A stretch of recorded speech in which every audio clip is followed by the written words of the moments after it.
Hello বন্ধুরা, আপনারা সবাই কেমন আছেন? আমিও ভালো আছি। 3RR ফুড ব্লগে আপনাদের সাথে একটি নতুন রেসিপি শেয়ার করব। রেসিপিটা হলো মটন গ্রেভি। কিভাবে বানাবো ফুল वीडियो देखें, वीडियो स्किप मत करবেন। দেখেন अभी जो তেলটা গরম হয়ে গেছে, তারপরে थोड़ा गरम जो ड्राई मसाला ওটা ঢেলেছি। ডালার পর ওটা একটু গরম হওয়ার পরেই অনিয়ন, চিলি সব ঢেলে দিয়েছি। ভালো করে ওটাকে ভেজে নেব। ভাজার পর যখন কালার আসবে, তারপরে পরিমাণ মতো জিঞ্জার গার্লিক পেস্ট দেবো। এই দেখেন আমি জিঞ্জার গার্লিক পেস্ট ঢেলেছি। তারপরে জিঞ্জার গার্লিক পেস্টটা ভালো করে কষে নেব।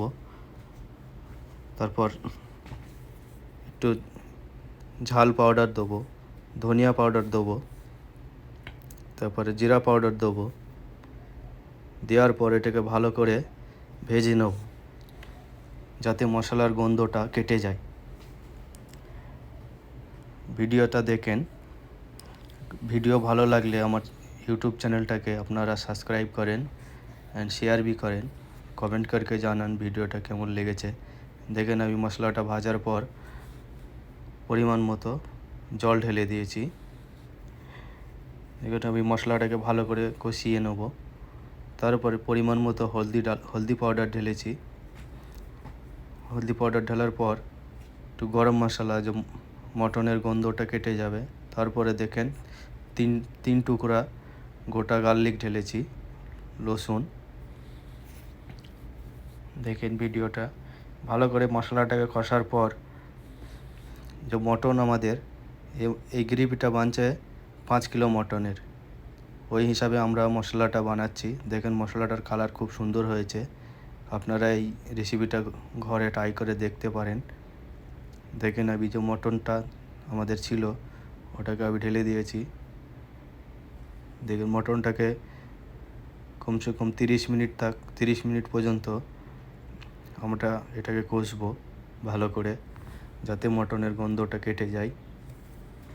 দেখেন আমি মটনটাকে ভালো করে কষে নেব। কষার পর এর পরিমাণ মতো পানি ঢেলবো। এই দেখেন মটনটাকে ভালো করে ফুটাচ্ছি। দেখেন পরিমাণ মতো সল্ট ঢেলেছি।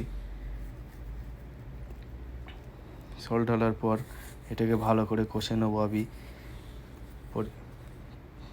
কমসে কম 30 মিনিট মতো এটাকে কষবো। দেখেন কষা হয়ে গেছে প্রায়। দেখেন কষা হয়ে গেছে, মটনটা রেডি হয়ে গেছে। এবারে আমরা পরিমাণ মতো টমেটো ঢালবো। 5 কিলো মটন তো আমরা টমেটো ঢেলেছি 700 গ্রাম 700 গ্রাম মতো টমেটো ঢেলেছি। টমেটো ভালো করে এটাকে মিক্স করে নেব। দেখেন আমি মিক্স করে নেব টমেটোটাকে। তারপরে আমাদের এটা 30 মিনিট পাকার পর দেখেন ফাইনাল লুক রেডি হয়ে গেছে। উপর থেকে থোড়া ধনিয়া পাতা ঢেলে দিয়েছি। দেখেন ভিডিওটা কেমন হয়েছে আপনারা কমেন্ট করকে জানাবেন।